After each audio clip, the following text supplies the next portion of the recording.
Olá, está no ar o Trajetórias. Nosso convidado de hoje é professor e empresário, um dos fundadores do Grupo Educacional Unificado. Carlos Alberto Pacheco Fontoura é também o mais novo cidadão emérito de Porto Alegre. Carlos Alberto, muito bem-vindo, obrigada pela presença aqui no programa Trajetórias. Muito obrigado, é um prazer estar aqui hoje. Carlos Alberto, esse título foi entregue por sugestão do vereador Márcio Binzeli, do PDT, e homenageou toda a sua trajetória como professor, também como empresário aqui de Porto Alegre. Nesses quase 70 anos, a maioria deles foram aqui em Porto Alegre.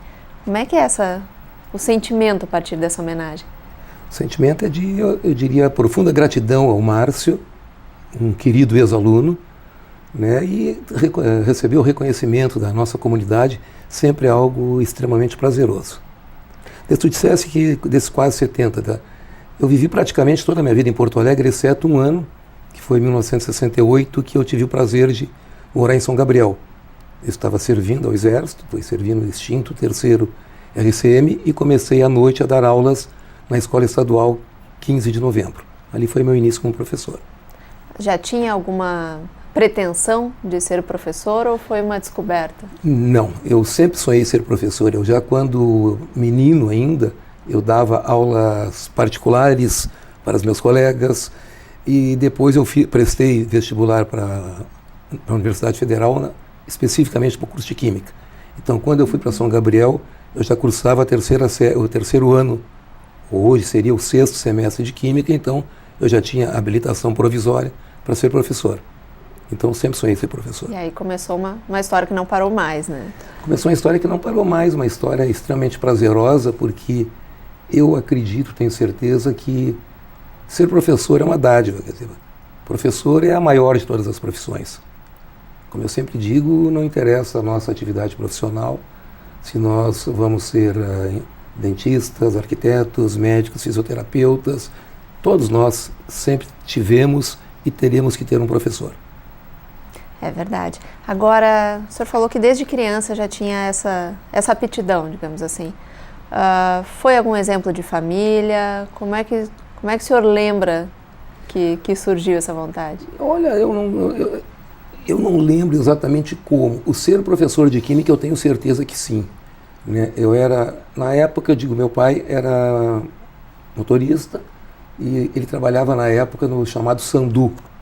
E o sonho do meu pai era que um dia eu fosse médico e ele pudesse dirigir a ambulância e que eu fosse médico. Então eu pensei seriamente em fazer medicina. Mas na 3ª série do antigo científico, eu tive um professor de Química que me chamou e disse, olha, tu és muito bom aluno de Química, tu sempre tira 10 e Química é um mercado muito promissor, não existem professores de Química no Brasil. Aí eu comecei a pensar seriamente em fazer Química. Fiz vestibular para Química, fui bem sucedido e aí tudo começou. Foi também um professor que lhe guiou nesse caminho. Foi o professor que me guiou, exatamente. Depois tive outros professores, professor Werner Kiel, também já na faculdade, em quem eu me espelhei bastante, né, professor Gilberto Gonçalves, que foram mestres, que me serviram também como exemplo e como modelo. Agora, a sua formação básica, a sua formação inicial foi toda em colégios públicos aqui na capital, colégios estaduais.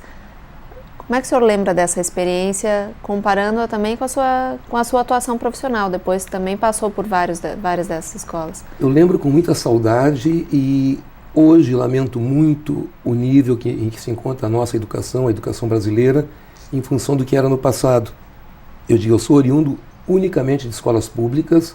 Eu fiz o antigo primário no Otávio Rocha, depois eu fiz o ginásio, no colégio do meu coração, digamos assim, Inácio Montanha, e fiz o científico no Júlio de Castilhos, que na época era a escola padrão.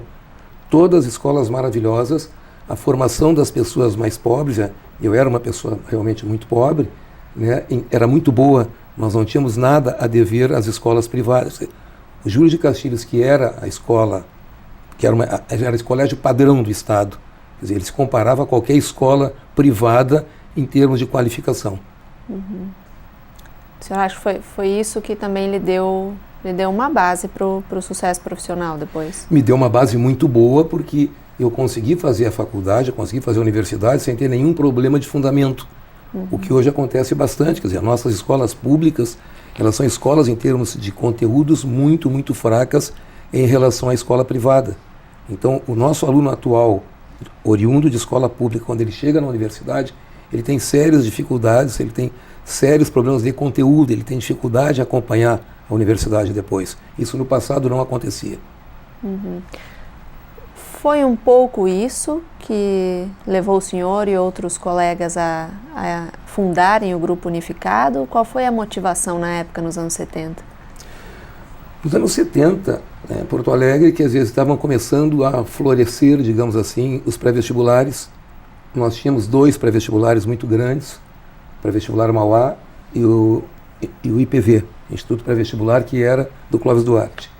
Nós trabalhávamos, nós que fizemos Unificado, trabalhávamos no Mauá e nós não concordávamos com muitas coisas que unicamente sala de aula, digamos assim, que dizia, olha, precisa-se apenas de professor quadrigiz. Nós achávamos que pré-vestibular podia ser um pouco mais. Então nós resolvemos fazer o Unificado. Nós acreditávamos que nós poderíamos ter projeto cultural, que nós poderíamos inserir o aluno de outras formas, não só através do conteúdo para que ele entrasse na universidade. Então nós fizemos Unificado e a partir dali tudo começou. Quer dizer, em determinado momento nós sentimos que o Unificado era muito pouco. Nós fizemos então na época o supletivo, que hoje é o EJA. Depois então veio, digamos assim, em termos de contribuição para o ensino, eu acho que isso vai ficar para sempre na cidade de Porto Alegre, o Leonardo da Vinci. O Leonardo da Vinci, no início dos anos 90, revolucionou o ensino na cidade. Porque até então, eu não vou dizer todas, eu não gosto desse termo, mas a grande maioria das nossas escolas era construtivista. E nós viemos com um ensino conservador. Nós fizemos, antes de lançar o Leonardo da Vinci, uma pesquisa com os pais, o que os pais queriam para seus filhos. Eles queriam a volta ao ensino conservador, que a escola desse limite às crianças, que se cobrasse outra vez conteúdo, que se obrigasse, entre aspas, o aluno a estudar. E o Leonardo da Vinci veio e revolucionou o ensino, então. Hoje, praticamente, a maioria das escolas segue o modelo educacional do Leonardo da Vinci. Uhum. O senhor acha que em relação ao ensino público, essa é uma metodologia que poderia também ser adaptada? Eu não tenho nenhuma dúvida disso, eu tenho total e absoluta certeza. Eu falei, inclusive, isso, quer dizer, eu não gosto de assumir posicionamentos políticos muito fortes, até para não magoar, eu tenho ex-alunos, amigos em vários partidos, mas eu não vejo nenhum partido político que pegue efetivamente a bandeira da educação. E o caminho para o desenvolvimento de qualquer nação passa pela educação. Se nós formos assim, em termos nacionais, o nosso político que efetivamente pensa a educação como caminho é o Cristóvão Buarque, e ele é praticamente ridicularizado pelos seus pares porque não acreditam nisso. Eu não vi, ao longo, eu estou há 49 anos em sala de aula, e eu não vi em nenhum momento nenhum partido, nenhum governante dar qualquer incentivo para a educação. Existe muita propaganda, Brasil, a pátria educadora, mas que pátria educadora é essa em que a grande maioria dos professores não recebe o mínimo de qualificação, não recebe o reconhecimento da sociedade, salários aviltados, condições de trabalho muito ruins, e isso é patrocinado, evidentemente, por nossos governantes. Pois é, o senhor passou por muitas salas de aula, tanto de escolas públicas quanto de escolas privadas aqui de Porto Alegre, e a partir dos anos 70, então, também no Unificado, nas escolas do grupo. Quais as principais diferenças que o senhor sentiu ao longo da carreira entre modelos, entre público e privado? É difícil falar disso hoje. Hoje a diferença é abismal. Eu digo, quando eu comecei, como eu te colocava, eu digo assim, as escolas públicas eram escolas de boa qualidade. Eu digo, eu iniciei a minha trajetória em escola pública, como eu já te disse, no 15 de novembro, em São Gabriel. Posteriormente, quando eu vim para Porto Alegre, eu fui trabalhar em Canoas, no colégio Carlos Chagas. Depois do Carlos Chagas, eu trabalhei na Escola Técnica Parobé, sempre em escolas públicas. Depois, eu trabalhei no Dom João Becker, ainda em escola pública, trabalhei no Emílio Maier, da prefeitura, sempre escola pública, e a qualidade era muito boa. A grande mudança começou a ocorrer da escola pública para a escola privada no início dos anos 70.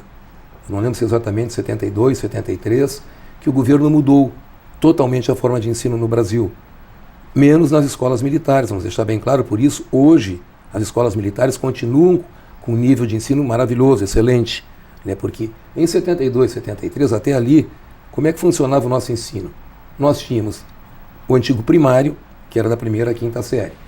Depois, o aluno, ao chegar na quinta série, ele fazia o exame de admissão ao ginásio e cursava o ginásio em 4 anos. Ao sair do ginásio, ele fazia o curso de seleção para, se ele fosse para a área de humanas, o clássico, que durava 3 anos. Se ele fosse para a área de exatas, então ele fazia o científico, que também durava 3 anos, né?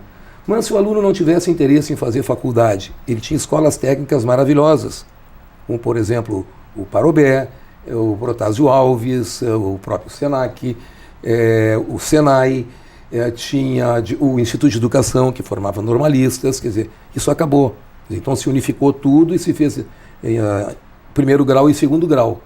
E hoje um aluno que quer fazer, por exemplo, vestibular para engenharia, ele tem que saber tanta história, tanta geografia, quanto aquele aluno que quer fazer, digamos, teatro, que quer fazer faculdade de música.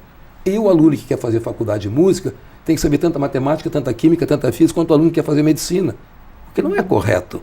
Mas essa mudança foi feita. As escolas privadas, evidentemente, se adaptaram de uma forma mais rápida e a grande maioria continuou mantendo o conteúdo em nível elevado e as escolas públicas foram sendo sucateadas. E o sucateamento é cada vez maior. Hoje o piso salarial de um professor de escola pública ele é muito, muito baixo.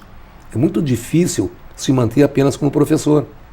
Então isso aí realmente nos leva numa situação quase que insustentável em termos de educação. Na época, ainda início de carreira, nessa época, início de anos 70 que estamos falando, o senhor já tinha essa visão em termos de gestão da educação ou foi uma visão que o senhor adquiriu com o tempo e consegue olhar com retrospectiva? A gestão em educação eu fui adquirindo ao longo do tempo. Eu digo, quando nós iniciamos o Unificado, né, todos nós éramos simplesmente professores. Quer dizer, nenhum de nós tinha qualquer qualificação, qualquer formação para ser gestor. Eu comecei a me especializar depois. Aí eu fui fazer pós-graduação na PUC, eu fui fazer pós-graduação em finanças na URGS, eu fui fazer pós-graduação, o MBA na SPM, para me qualificar para poder ser, digamos, um gestor de ensino público, de ensino privado. Né? Porque realmente é bastante diferente, mas não abri mão e ainda não abro mão da sala de aula. Se tu me perguntares o que eu mais gosto de fazer é dar aula. Eu ainda adoro dar aula e pretendo dar aula enquanto os alunos me aguentarem. Não tem nenhuma perspectiva de aposentadoria na Não, porque é gratificante saber que pode até parecer pretensioso, mas os alunos ainda gostam muito das minhas aulas. Então eu continuo dando aula enquanto eles gostarem, eu pretendo continuar. Pois é, essa é uma questão muito interessante, porque a gente vive hoje um tempo em que muitos professores reclamam, inclusive do comportamento dos alunos, da falta de respeito, da falta de senso de hierarquia. O senhor não vivencia nada disso? Não, e nunca vivenciei. Aí eu tenho alguns posicionamentos que às vezes divergem das colocações de alguns colegas, né? Porque eu digo, a primeira coisa que tem que ficar bastante clara é a diferença entre educação e ensino. A educação vem de casa, vem da família. É a mãe, é o pai que vai dizer, meu filho não fala de boca cheia, não fica comendo de boca aberta, não coloca os cotovelos na mesa, respeita os mais velhos, respeita os animais, respeita o meio ambiente. Aquelas coisas básicas, quer dizer, que a família tem que dar o exemplo do pai, por exemplo, não estacionar em lugar proibido, respeitar a faixa de segurança, isso é educação. Né? A escola complementa a educação. Né? E na sala de aula, o professor tem que fazer isso. Quer dizer, o professor não pode, e alguns colegas passam o problema direto para, digamos, o serviço de orientação educacional. Passa para o pedagógico, vai falar com a diretora. Não, o problema em sala de aula tem que ser resolvido pelo professor. Surgiu um problema, o professor tem que resolver. E outra coisa que eu acho assim, quer dizer, o que aconteceu e o que está acontecendo com o nosso ensino hoje? Quer dizer, na minha visão, o centro, o saber da escola, o centro da escola tem que ser o professor. Por quê? Porque o professor detém o saber e não o aluno. Quer dizer, então o que acontece? Quer dizer, muitas escolas, o aluno não foi bem numa prova, numa avaliação. Então uma reunião de professores para ver onde é que nós, professores, estamos falhando. Não, nós, professores, nós não estamos falhando. Nós temos que ver por que o aluno está falhando. Tem que ficar bastante claro, quer dizer, a profissão do aluno, ele é estudante. O estudante estuda. Então, se ele não foi bem numa prova, quer dizer, Ele não tem que ser chamado para ver se o pai dele brigou com a mãe, qual é o problema que ele tem em casa. Ele não estudou. Quer dizer, nós temos que sair daquela linha que a alfabetização é no tempo do aluno. Então o aluno chega às vezes à quarta, quinta série sem saber ler. Quer dizer, nós temos assim problemas que o aluno não sabe a tabuada, são coisas básicas, elementares. Aí tu pergunta para ele quanto é 7 vezes 5, ele leva 15 minutos para te dar a resposta, que ele faz cálculos, ele tem que ter o tempo dele. Não, tem coisas básicas, fundamentais, que têm que ser desenvolvidas pelo professor em sala de aula. Mas, pessoalmente, o senhor acredita que tem algumas características da sua personalidade que cativam alunos em sala de aula? Isso é difícil de dizer, né? Eu acredito que sim. Senão em não tantos estaria anos até hoje, de sala de aula, senão acho que é não estaria possível. até hoje. Eu digo, eu nessa cidade eu já dei aula para praticamente 300 mil pessoas. É muita gente, muita gente. Né? E hoje eu encontro ex-alunos assim que ainda lembram das minhas aulas. Quer dizer, Pois então, tem alguma turma, algum aluno que tenha lhe marcado mais nesse tempo todo? muitos.